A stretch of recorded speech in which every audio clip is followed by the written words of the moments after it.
Welcome, Essential English learners, to another episode of the Essential English Podcast. I'm your host, Jane, and I'm thrilled to have you join me today. If you're anything like me, you know that learning English isn't just about memorizing grammar rules or vocabulary lists. It's about truly understanding and being understood in the real world. And that's exactly what we're going to dive into for the next hour. Today, we're not just repeating phrases, we're going to deconstruct the DNA of everyday English. We'll explore why native speakers say what they say, how context shapes meaning, and why sometimes what you learn in a textbook just doesn't quite match up with a real conversation.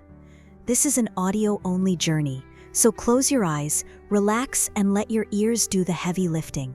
Get ready to train your brain to hear English in a whole new light. So, let's begin our deep dive.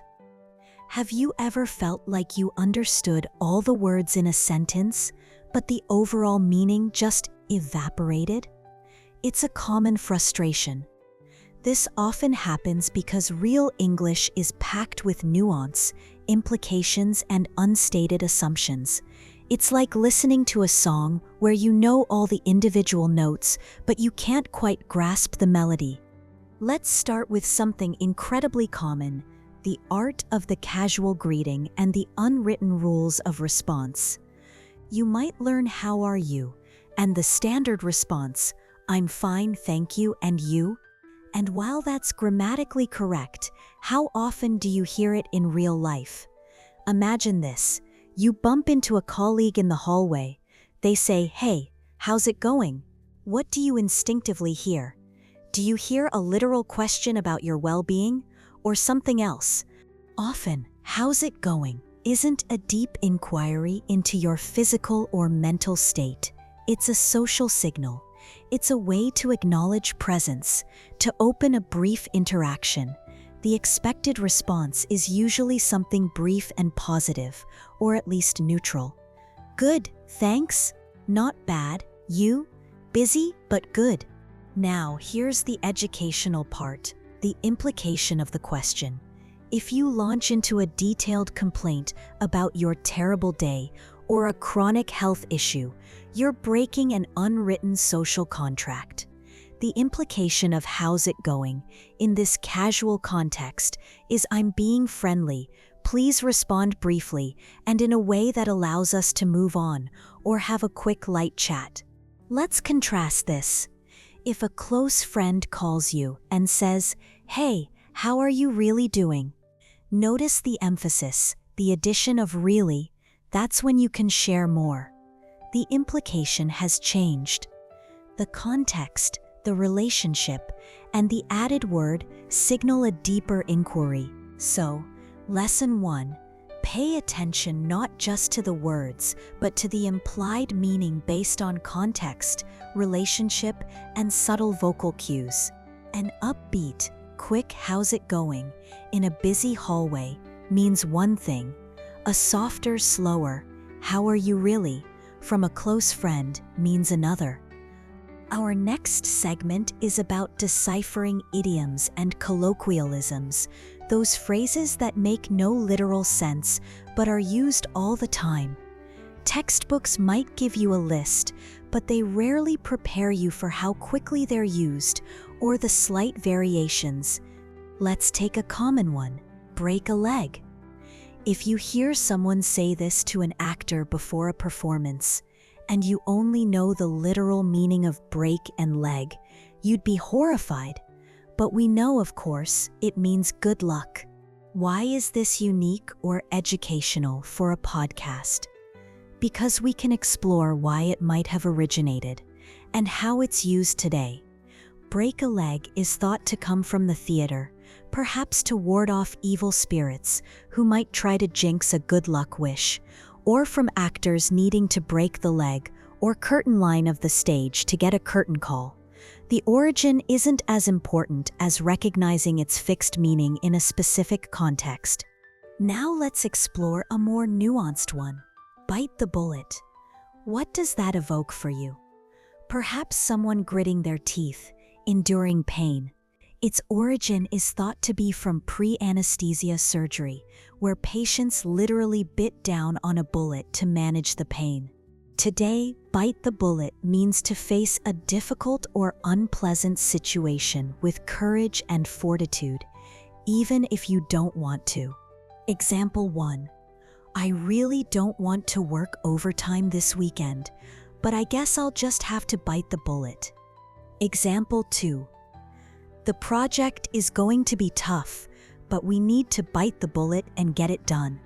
Notice the subtle shift in tone between those two examples.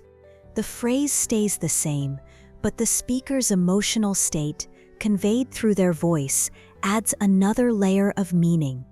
This is why audio learning is so powerful for English. You can hear the emotion, the hesitation, the determination. Lesson 2. When you encounter an idiom, don't just memorize its meaning. Try to infer the feeling or attitude it conveys. Listen for the situations and emotional tones in which it's used. This adds a crucial dimension to your understanding. Moving on to a fascinating aspect of real-life English, the power of implied questions and statements. Sometimes, native speakers don't ask a direct question, but their tone or phrasing makes it clear they expect information. Consider this scenario. You're at a party, and someone approaches you, holding an empty glass. They look at you, then at their glass, raise an eyebrow, and say, almost out of this. Is that a question? Grammatically, no, but the implication is, could you please get me a refill? Or do you know where I can get more? They're not literally stating a fact, they're subtly requesting something. Here's another. You're waiting for a friend, and they're late. You send a text that says, still on my way. A few minutes later, you might send another that just says, traffic. Again, not a complete sentence, but the implication is, I'm still stuck in traffic, hence my delay. This demonstrates the efficiency of natural conversation. Native speakers often omit words they perceive as redundant, relying on shared context and implied meaning. Lesson 3. Listen for incomplete sentences or statements that seem to hang in the air. Their meaning is often revealed by the situation and the speaker's tone, implying a question, a request, or an explanation. Train your ear to catch these subtle cues, and don't be afraid to use them yourself when the context is clear. Let's transition to understanding fillers and vocalized pauses. These are those like, you know, so, or right sounds that pepper natural speech. In formal writing, they're considered bad. In real conversation, they are essential.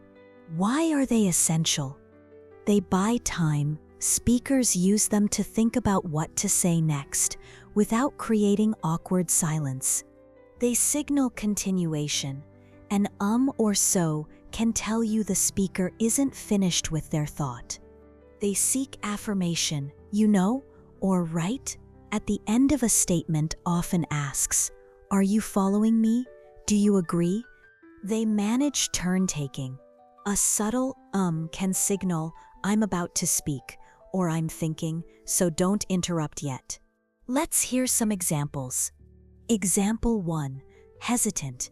I was walking down the street, and then like this huge dog, ran right past me. Example 2. Seeking agreement. It's really important to get this done by Friday, right? So we should probably start now.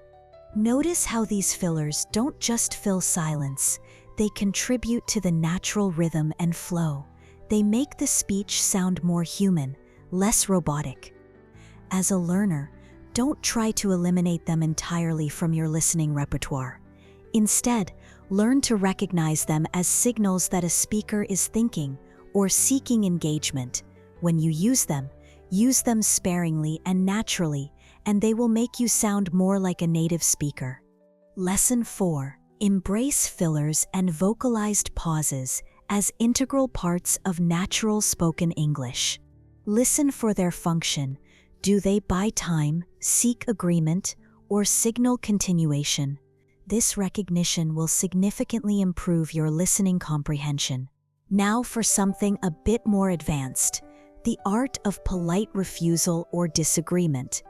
In many cultures, direct no can be considered rude. English has many ways to soften a refusal, which can be baffling if you're expecting a straightforward answer. Imagine you're invited to a party you can't attend. A direct "no, I can't come" can sound abrupt. Instead, you might hear option 1, voice regretful, "Oh, that sounds lovely, but I'm afraid I've already made plans." The "I'm afraid." Option 2, voice apologetic, "I'd really love to, but unfortunately, I have a prior engagement." Adding "unfortunately" and "prior engagement" adds politeness and a valid reason. Option 3, voice thoughtful, hinting at possibility. "That's a great offer, but I don't think I can make it this time. Maybe next time." Notice the use of phrases like "I'm afraid," "Unfortunately," "I'd love to," and "I don't think I can." These are not just filler words, they are softeners. They convey regret or reluctance to refuse rather than a blunt rejection. Similarly, with disagreement, instead of "No, you're wrong," you might hear, "I see your point, but I have a slightly different perspective." That's an interesting idea. However, I'm not entirely convinced. "I understand what you're saying, but I'm inclined to disagree on that point." These phrases acknowledge the other person's view before introducing a differing opinion. They aim to maintain harmony and respect, even in disagreement. Lesson 5. Pay close attention to softening phrases.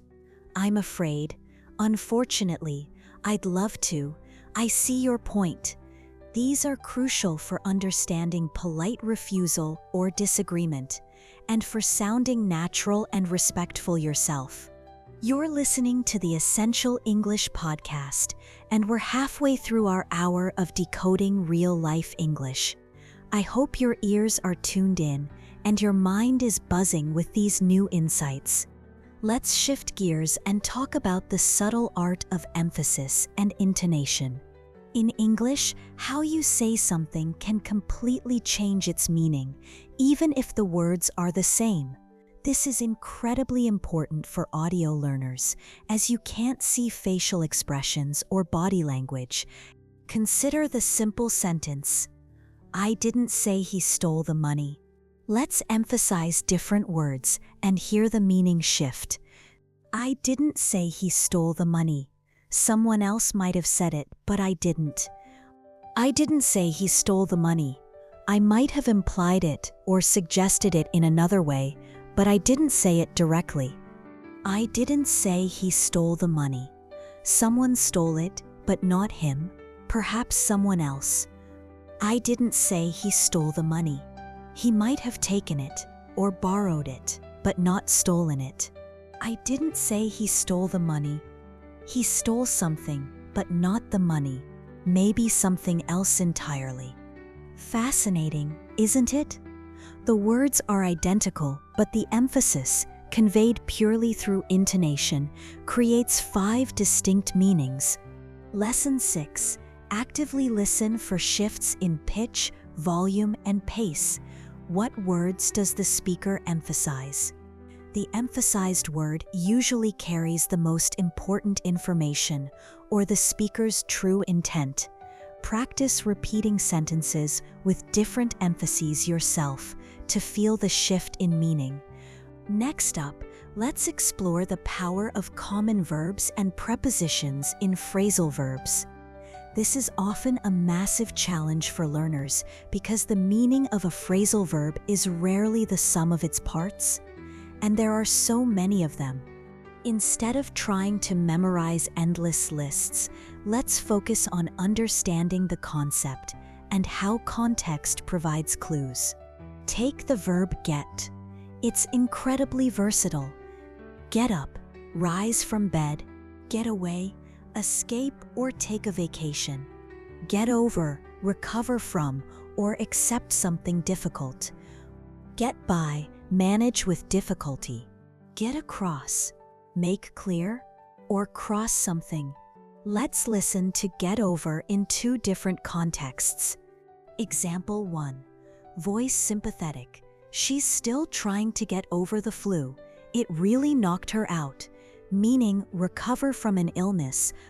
Example 2. Voice understanding.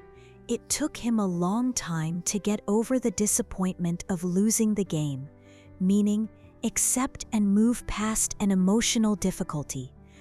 The meaning changes subtly depending on the noun it's paired with. A flu is something physical, disappointment is emotional. Lesson 7. When you encounter a phrasal verb, don't panic. Listen to the entire sentence and the surrounding context.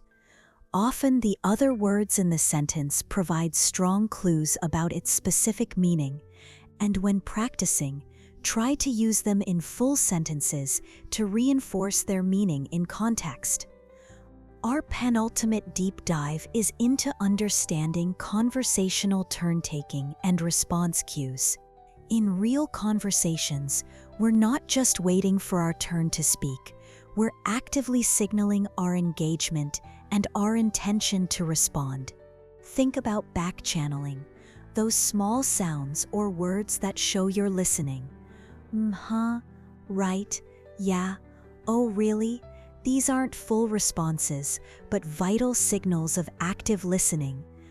Host speaking, then a slight pause. So I was at the market yesterday, and the prices were just unbelievable.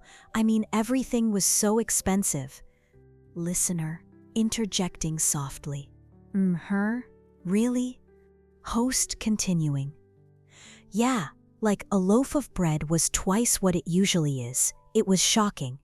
Listener sympathetic. Oh wow. The really, and oh wow are crucial.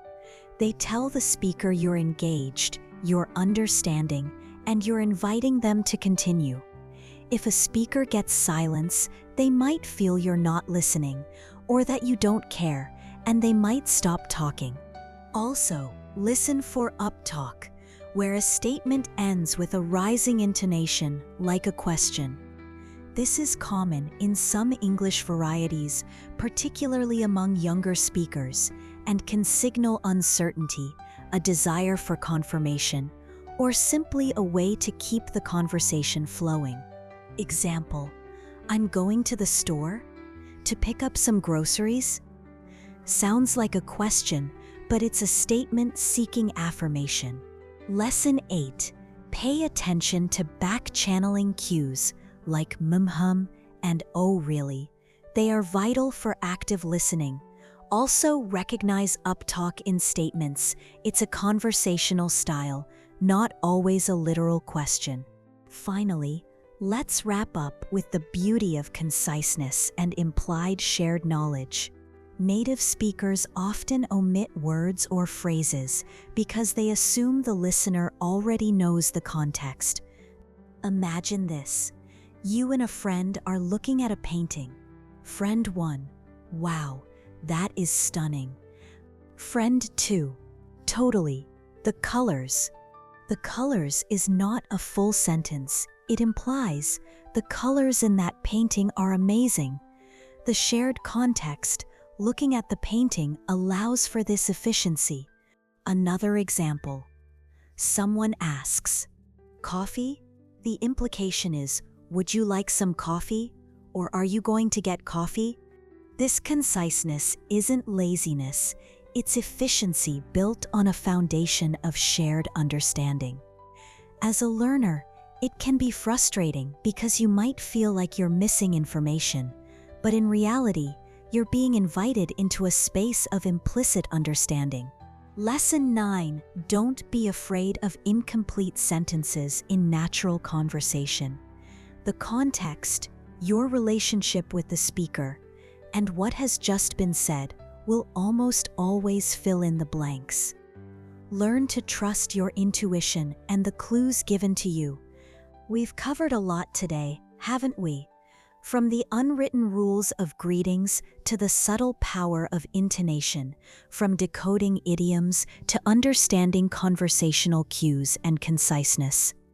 My hope is that this hour has given you a fresh perspective on how to approach real-life English. Remember, learning English is an ongoing adventure. It's about opening your ears and your mind to the nuances that make native speakers sound, well, native. Don't just listen to what is said, but how it's said, why it's said, and what isn't said. That's where the real magic happens. Your homework, if you choose to accept it, is to apply these lessons this week. When you listen to English, whether it's a podcast like this one, a TV show, or a real conversation, try to identify an implied meaning behind a casual greeting, an idiom and the feeling it conveys, an implied question or statement, a filler word and its function, a softening phrase used in refusal or disagreement, a sentence where intonation changes the meaning, a phrasal verb, and how context helps you understand it, a back-channeling cue or an example of uptalk, a concise statement that relies on shared knowledge. The more you consciously seek out these elements, the more naturally they will become part of your understanding and your own speaking. Thank you so much for joining me today on the Essential English Podcast. It's been a pleasure guiding you through these real-life English insights. Keep listening, keep practicing, and keep embracing the wonderful, sometimes quirky world of English. Until next time, happy learning.